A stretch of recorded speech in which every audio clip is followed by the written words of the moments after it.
Good morning mga kapudyak. So, andito na naman tayo sa isang episode ng Padyak Foodie. So, andito tayo sa city of Westminster.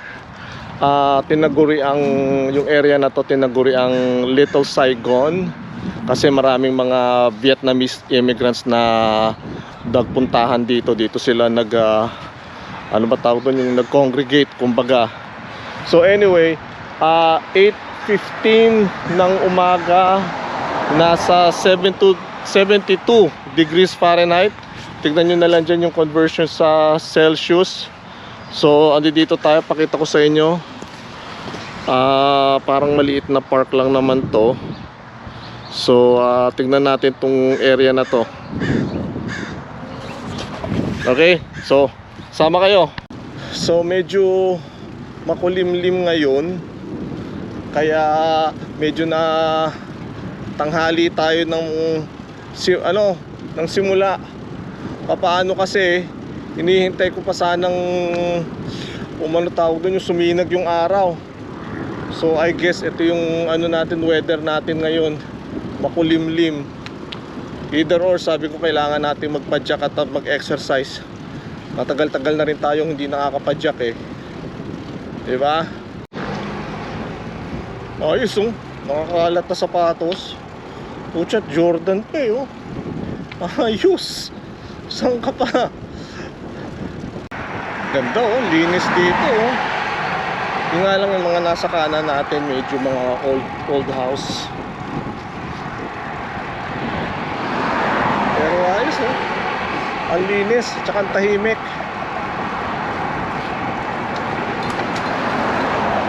Ayos dito. Meron din silang mga commercial centers.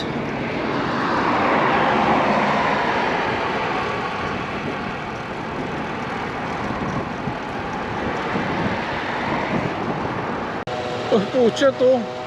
Ang mura ng gasolina dito, 469 lang oh. 470.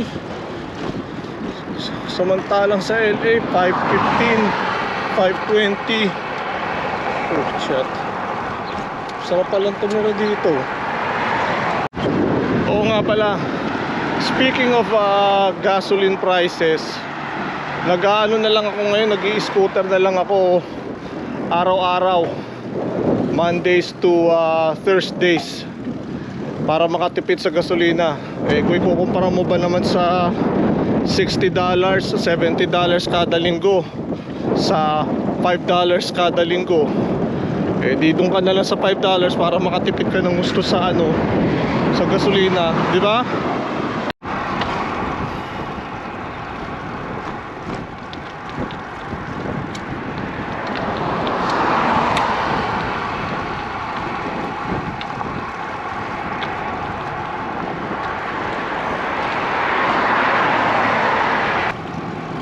Ito pa rin, nasa Westminster pa rin tayo. Uy, may Peruvian restaurant dito. Ayos. Okay.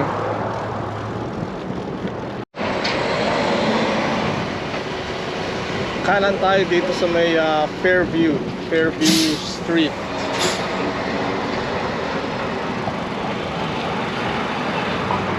Kanan tayo sa Fairview Street.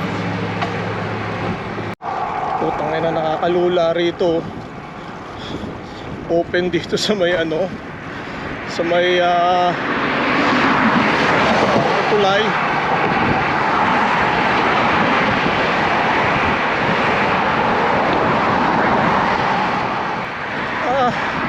Salamat. Nalulula ako dun. Namamanhid yung bayag ko. Dito pa lang headquarters ng Goodwill, Orange County. Okay. Ang Goodwill, kung itatanong ninyo, parang tindahan ng mga donations. So ang mangyayari, dadalhin niyo yung mga lumang gamit niyo, i-donate niyo, tapos ibebenta nila ng mas mura. Tapos tutulong sila sa mga mahihirap, tutulong sila sa mga drug addict programs, mga ganon. So anyway, ang kinaganda dyan sa Goodwill, minsan pagka maganda yung area, magagandang items din yung mga dinodonate nila. Mga maayos pa na mamahaling sapatos. Ako, nakatsyempo ako nung isang araw ng nag-drop off ako ng donation. Tapos nakita ko yung magandang bag. Binigay na sa akin nung pagtatrabaho doon. So balikan natin si Goodwill. So yun nga, nag-drop off ako ng mga donation, mga lumang gamit namin ni Airmats. Tapos nakita ko, sabi ko, teka lang, magandang bag to ah. It's a Ben Sherman na tawag doon, yung parang bag eh. Basta bag siya ng lalaki. Messenger bag. So sabi ko, hey, that's a Ben Sherman, kulay pala, bagong-bago pa. Tapos sabi niya, tell you what, dude, donate some cash on that cash donation box and I'll give it to you. Oh, okay. Eh, 3 piso lang yung yung dala ko nun. Eh di sabi niya, yeah, you take it. So yung kinuha ko na. Sulit. Mamahalin yun yung Ben Sherman na bag. Ko doon, naka-tiyempo. So yun nga. Minsan sa Goodwill, makaka-tiyempo ka ng magagandang items. Pagka yung sa mga sosyalin o mga mayayaman na area.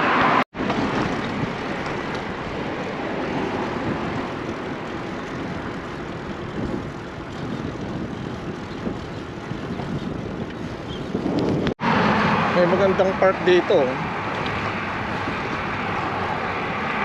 Yun tayo sa gilid lang kahit paano.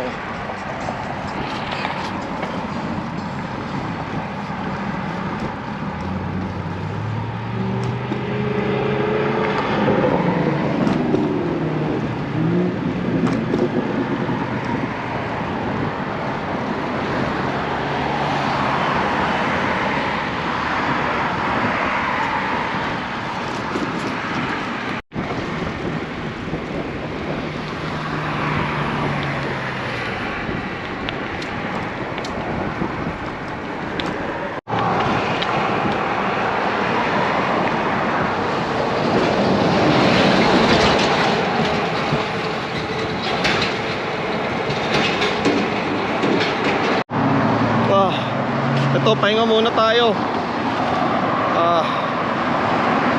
Nandito tayo sa may corner ng Warner and Harbor. Yan.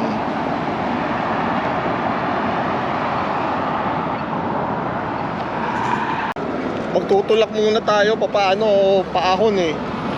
Sa overpass. Napapagod na akong magpadyak, sumasakit na yung binti ko. Alam nyo naman, kulang sa ensayo.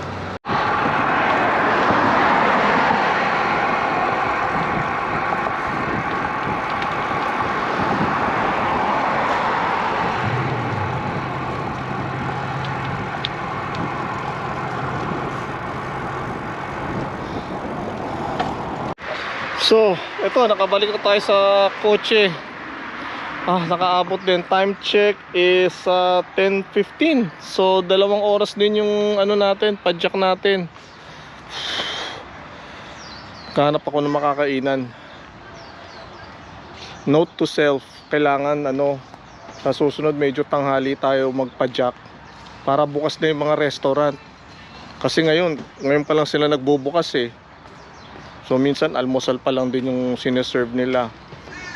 So anyway, hopefully nagustuhan ninyo yung padjak natin. Nag-enjoy kayo, nabusog yung mga mata ninyo. Promise sa susunod talaga na padjak natin, kakain tayo. Thank you.